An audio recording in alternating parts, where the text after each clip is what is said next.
तो हम लोग इस वीडियो में पढ़ेंगे ऑपरेशनल एम्पलीफायर के ही बारे में, जो कि इसका कॉन्सेप्ट है वर्चुअल ग्राउंड और वर्चुअल साउंड। ये वीडियो ऑपरेशनल एम्पलीफायर का सेकंड पार्ट है, और जो फर्स्ट पार्ट नहीं देखें ऑपरेशनल एम्पलीफायर की जो इंट्रोडक्शन है वो फर्स्ट पार्ट देख लें, जिसका लिंक डिस्क्रिप्शन में रहेगा। ठीक है, तो हम लोग शुरू करते हैं। ये टॉपिक क्या है, वर्चुअल ग्राउंड और वर्चुअल शॉर्ट। और इस टॉपिक में हम लोग इन्वर्टिंग एम्पलीफायर के बारे में भी हम लोग उसका जो गेन क्या होता है वो हम लोग प्रूव करेंगे।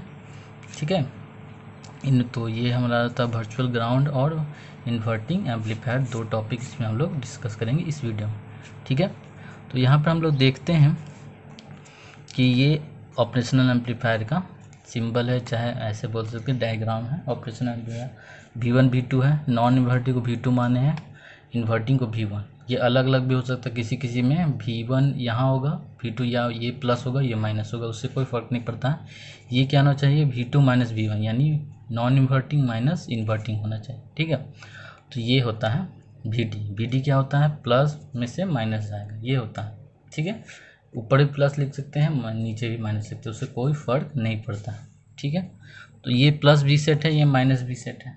तो वर्चुअल ग्राउंड और वर्चुअल शॉर्ट जिसको भी बोलते हैं, वर्चुअल ग्राउंड, अगर ग्राउंड मतलब है कि अगर एक को ग्राउंड कर देंगे तो दूसरा भी ग्राउंड हो जाएगा, तो मतलब क्या है, एक दूसरे से शॉर्टेड है, शॉर्ट सर्किट है, तभी तो इसका जो वोल्टेज होगा वो ये वोल्टेज है, इसलिए इसको वर्चुअल ग्राउंड बोलते हैं। मतलब अगर इसको ग्राउंड किए में तब ये ग्राउंड होगा, इसलिए वर्चुअल ग्राउंड। अगर ये दूसरा वोल्ट रहता तो अगर 5 वोल्ट रहता तो ये भी 5 वोल्ट होता, तो उसको वर्चुअल शॉर्ट बोल सकते हैं। तो मेनली यही देखना है कि वर्चुअल ग्राउंड, तो अगर एक को ग्राउंड करते तो दूसरा टर्मिनल क्या होगा, वो भी ग्राउंड होगा। वो कैसे होगा, जब हम लोग यूज करते हैं उसको, उस कॉन्सेप्ट को कैसे यूज करेंगे वो देखते हैं। इन्वर्टिंग एम्पलीफायर इसमें पढ़ना है आगे नेक्स्ट, तो उसके लिए हमको ये कॉन्सेप्ट जानना ज़रूरी है। और भी जो भी आगे जिसका हम लोग यूज करते हैं ऑपरेशनल एम्पलीफायर में, समर हुआ, एडर हुआ, सबट्रैक्टर हुआ, और भी डिफरेंशियल, लॉगरिथम, जो भी है हम लोग सब इसका यूज करके हम लोग निकालते हैं। ठीक है, तो होता क्या हम लोग देखते हैं। अब ये हमारा ये है, अब हम लोग जानते हैं कि इसका जो गेन है, गेन ओपन लूप गेन होता है, बहुत ही ज़्यादा होता है, 10⁵ से लेकर 10⁶ या उससे भी ज़्यादा। आइडियली क्या होता है, जो ओपन लूप गेन है, ओपन लूप गेन इसको बोलते हैं, आइडियली क्या होता है, इनफाइनाइट होता है। ठीक है, आइडियल से लेकर समझ सकते हैं, इससे भी समझ सकते हैं, दोनों से हम लोग बना सकते हैं। ठीक है, तो इनफाइनाइट होता है, और गेन बराबर क्या होता है, आउटपुट बाई इनपुट होता है। यहाँ इनपुट क्या है, VD, इनपुट क्या है, ये डिफरेंशियल का ही ना, ये आउटपुट क्या करता है, ए से ए टाइम से बढ़ा रहा है, ए इंटू VD है, यही है ना। ये जो ओपन लूप गेन है क्या है, V आउट बाई VD होगा, V आउट बाई यहाँ से VD होता है, ये ओपन लूप गेन यह होता है। यही है तुम्हारा ऑपरेशनल एम्पलीफायर का। तो अगर ये इनफाइनाइट है या बहुत ही ज़्यादा 10⁶ में, तो आउटपुट क्या आएगा यहाँ पर, नहीं VD क्या आएगा यहाँ पर, आउटपुट नहीं, आउटपुट का कोई भी वैल्यू, अगर ये इनफाइनाइट है तो VD क्या होगा, इसका मतलब ये 0 है। इनफाइनाइट कब हो सकता है, जब ये 0 हो तभी होगा ये इनफाइनाइट। ठीक है, तो आउटपुट वोल्टेज तो इनफाइनाइट नहीं हो रहा है, ये होगा 0 तभी इनफाइनाइट होगा। ठीक है, तो ये क्या होता है, 0 हो जाता है, तो इसका मतलब VD क्या है, यहाँ पर 0 है, तभी इसका ओपन लूप गेन क्या है, इनफाइनाइट है। तो VD 0 है, तो VD बराबर क्या, तो V2 माइनस V1 बराबर 0, तो ये क्या हो जाएगा, V2 बराबर V1 हो जाता है। तो यहाँ से वर्चुअल शॉर्ट या वर्चुअल, अगर एक को ग्राउंड कर देते हैं तो दूसरा ग्राउंड होता है, तो इससे हम लोग समझ सकते हैं ये क्या है, वर्चुअल ग्राउंड है। ठीक है, अब दिमाग में आ रहा होगा कि ये इन्फिनाइट नहीं लेंगे तो प्रैक्टिकली, जैसे कि 10⁶ ही लेते हैं यहाँ पर। ठीक है, तो V आउट बट्टा VD बराबर 10⁶। तो VD मैक्सिमम क्या होता है, VD जो है मैक्सिमम क्या हो सकता है, या V आउट से समझते हैं हम लोग, V आउट मैक्सिमम क्या होगा, V आउट मैक्सिमम हो सकता है प्लस V सैचुरेशन या माइनस, नेगेटिव में माइनस V सैचुरेशन। उससे ज़्यादा तो नहीं होता क्योंकि सैचुरेट कर जाता है, हम लोग ट्रांसफर गेन पढ़े हैं हम लोग, इससे ज़्यादा वो नहीं हो सकता है। जो आउटपुट वोल्टेज है इससे ज़्यादा नहीं होगा कभी भी। ठीक है, तो आउटपुट मैक्सिमम क्या होगा, इतना। और इसका जो वोल्टेज जनरली जो हम लोग प्रैक्टिकली जो लेते हैं वो 10 से 15 वोल्ट के बीच रहता है। ठीक है, और इसका रहता है 10⁶ के लगभग, 5 के लगभग, 6 के लगभग।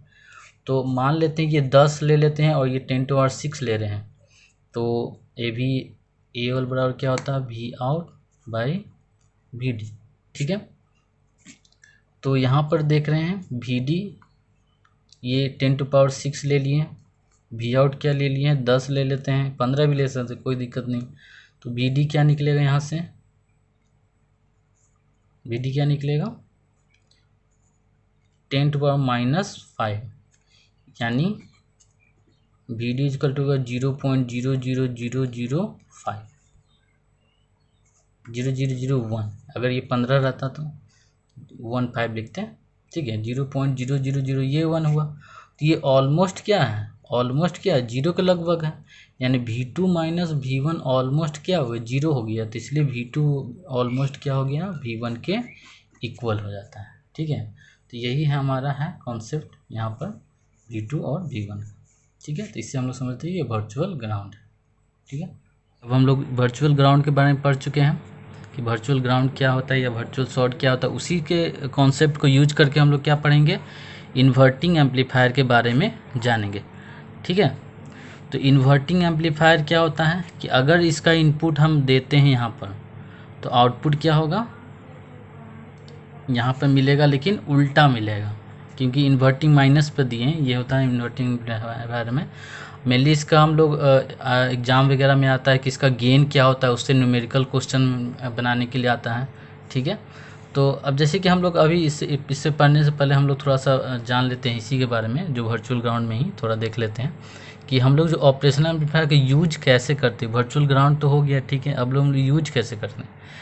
हम लोग जानते हैं इसका गेन क्या होता है, बहुत ही ज़्यादा होता है। तो जो भी इनपुट अगर हम लगाते हैं यहाँ पर, अगर इसको ग्राउंड कर देते हैं तो इसका डिफरेंस क्या होगा, इसके बराबर हो जाएगा नेगेटिव में, या यहाँ इसको ग्राउंड कर देते हैं तो ये इसके बराबर हो जाएगा इनपुट। वी क्या हो जाएगा, V2 के बराबर हो जाएगा। अगर V1 को ग्राउंड कर देते हैं या इसको ग्राउंड कर देंगे तो इसके बराबर हो जाएगा माइनस में। ठीक है, लेकिन जब हम लोग ऐसे यूज करते हैं तो क्या होता है कि जनरल कुछ भी यूज करेंगे तो बहुत ही माइक्रो वोल्ट में यूज करेंगे, तभी उसका जो गेन क्या का तो बहुत ही 10⁶ में होता है या उससे भी बहुत ज़्यादा होता है। तो जिसके कारण क्या होता है, वो सैचुरेशन में चला जाता है। सैचुरेशन में चला जाता है तो हमेशा जो आउटपुट क्या मिलेगा, यही 10 वोल्ट मिलेगा या V के या -V के बराबर मिलता है। तो गेन यहाँ बहुत ज़्यादा है, जिससे इसके अकॉर्डिंग ये रिजल्ट नहीं मिलता है। जैसे कि इस तरह का अगर सिग्नल है तो उसके अकॉर्डिंग नहीं मिलेगा। कैसा मिलेगा, +V -V इस टाइप का मिलेगा। तो सीधा प्लस से जाएगा या माइनस से जाएगा, इस तरह से आएगा रिजल्ट। लेकिन हम लोग को क्या चाहिए, इसी का एम्पलीफाई वर्जन चाहिए, ना कि हमको स्क्वायर वेव चाहिए। ठीक है, तो इसलिए हम लोग को क्या का ज़रूरत पड़ता है कि गेन को इसको कम किया जाए। तो गेन को कम करने के लिए यहाँ पर हम बताते हैं, गेन को कम करने के लिए यहाँ पर क्या करेंगे, हम लोग यूज करते हैं फीडबैक। ठीक है, फीडबैक हम लोग जानते हैं कि गेन क्या होता है, कम हो जाता है। कम भी होता है, ज़्यादा भी होता है। अगर हम पॉजिटिव फीडबैक देते हैं तो गेन क्या होता है, बढ़ जाएगा।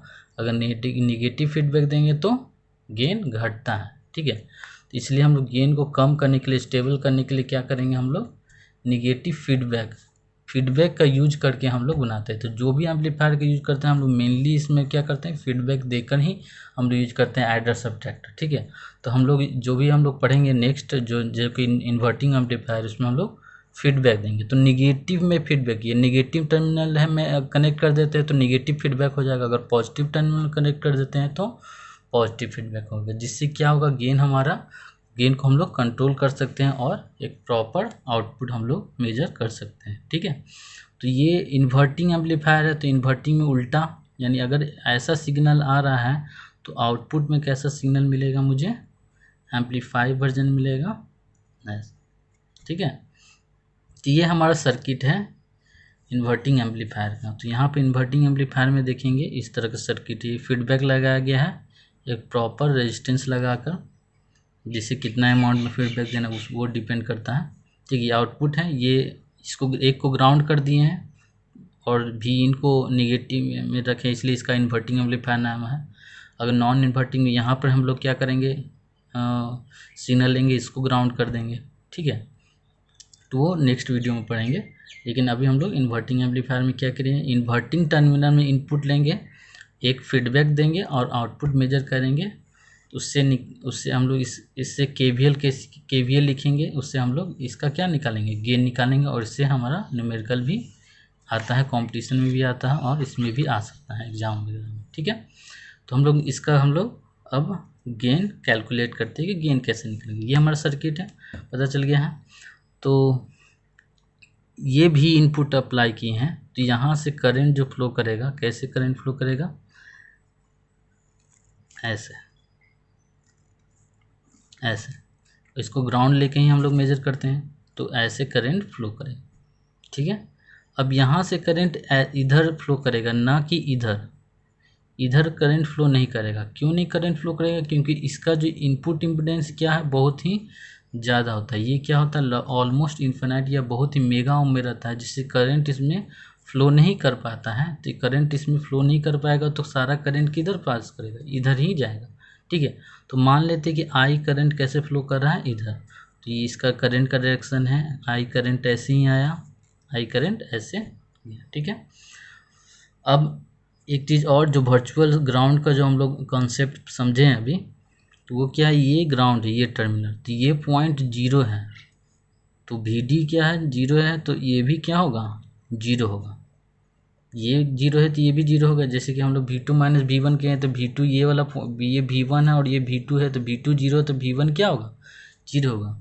ये भी, तो यहाँ तक ये पॉइंट, ये सब क्या है, यहाँ तक 0 है, तो ये टर्मिनल क्या है, 0 है। तो यहाँ से 2 KVL लिखेंगे हम लोग। कैसा, KVL के लिए क्या होता है, एक सर्किट कंप्लीट होना चाहिए, यानी प्लस से लेके फिर 0 तक, ऐसे। तो ये प्लस है, ये V इन लिखा हो, इसका मतलब क्या है, एक इसका माइनस वाला 0 ग्राउंड है। तो यहाँ से लेकर एक ये KVL हो गया और ये वाला KVL हो गया, ठीक है। एक ये वाला KVL और एक ये वाला KVL। तो इसको हम लोग अलग अलग थोड़ा देख लेते हैं। यहाँ पर सिंपल सर्किट बना लेते हैं, जैसे समझ में आएगा। जैसे कि ये V इन है, V इन से निकला है, ये R1 है, और यहाँ पर V1 है जो कि ग्राउंड है, वर्चुअल ग्राउंड। और यहाँ V आउट बना देते हैं, V आउट है RF से, ये V2 है। V2 क्या है, ग्राउंड करके 0 किया हुआ है, इसलिए V1 V2 नहीं है, ये भी V1 है। V1 ग्राउंड कैसे है, V2 के कारण। V1 कैसे ग्राउंड है, V2 के कारण वर्चुअल ग्राउंड, जिस इसी को बोल रहे हैं वर्चुअल। क्यों वर्चुअल क्यों नाम दे रहे हैं, क्योंकि असल में ये ग्राउंड नहीं है, इसके कारण ये ग्राउंड है, इसके लिए इसको हम क्या बोला है, वर्चुअल ग्राउंड बोला है, ठीक है। ये क्या है, R1 और ये है RF है। यहाँ पे देख लेते हैं, V आउट है, किससे है, RF से है, और फिर ये V1, इसको V1 माने, इसको V2, ये V1, तो ये V1 में गया और V इन V1 में गया, ठीक है। तो ये दोनों 0 है, यही तक समझना है। तो KVL कैसे लिखेंगे, ऐसे। करंट का डायरेक्शन भी दिखाना जरूरी है, करंट का डायरेक्शन V1 से 0 की तरफ जा रहा है, तो करंट का डायरेक्शन इसमें ऐसे है, ठीक है। और इसमें देख लेते हैं करंट का डायरेक्शन क्या है, इसमें भी इस साइड में है, मतलब 0 से लेकर V आउट की तरफ गया, तो 0 से लेकर V आउट की तरफ, तो करंट का डायरेक्शन इसमें ऐसे है। करंट क्या है, I है। तो KVL कैसे लिखेंगे, ये V इन यानी प्लस V इन है, तो V इन करंट का डायरेक्शन में क्या लिखेंगे, माइनस I इंटू R1। ये प्लस माइनस देता है, जानते हैं हम लोग, ठीक है। बराबर क्या हो जाएगा, कुछ नहीं, अब 0, ठीक है। ये हो गया, यहाँ से I मेजर करेंगे, I क्या हो जाएगा, ये उधर जाएगा, या लिख लेते हैं V इन इजकल टू हो जाएगा I इंटू R1, यहाँ से I इजकल टू हो जाएगा V इन बाई R1, ठीक है। अब नेक्स्ट वाला, इसके बारे में लिखेंगे, इसके बारे में, तो V out plus V out है। अब ये इधर जा रहा है, तो यहाँ पर करंट का डायरेक्शन ऐसा है, तो ये प्लस और ये माइनस होगा, तो माइनस से प्लस आ रहा है, तो माइनस से प्लस क्या होता है, प्लस होता है। प्लस से माइनस जाएगा तो माइनस होगा, निगेटिव, और माइनस से प्लस जाएगा तो पॉजिटिव होता है, तो प्लस होगा I इंटू RF। अब क्या है, 0 है, तो 0, तब यहाँ से V आउट बराबर क्या हो जाएगा, माइनस I इंटू RF, ठीक है। अब I का मान यहाँ पर रखेंगे, तो V आउट बराबर क्या हो जाएगा, I का मान कहाँ से रखेंगे, ये भी निकाले हैं, V in by R one, तो minus V in by R one into R F. ठीक है, अब वी इन को इधर ले आते हैं, ये इंटू में ये डिवाइड में चला जाएगा, तो वी आउट डिवाइड बाई में वी इन, यहाँ माइनस रहने देते हैं, R F by R one. ठीक है, तो V out by V in क्या होता है, यही तो होता है गेन।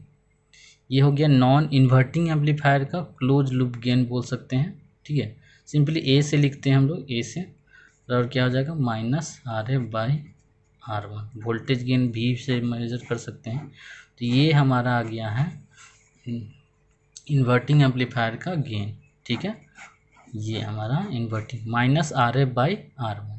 आर एफ क्या है, फीडबैक का रेजिस्टेंस, ये फीडबैक का रेजिस्टेंस। आर वन क्या है, आर वन हमारा ये है, जो वी इन के साथ जो रेजिस्टेंस लगा कर अगर आता है वो भी।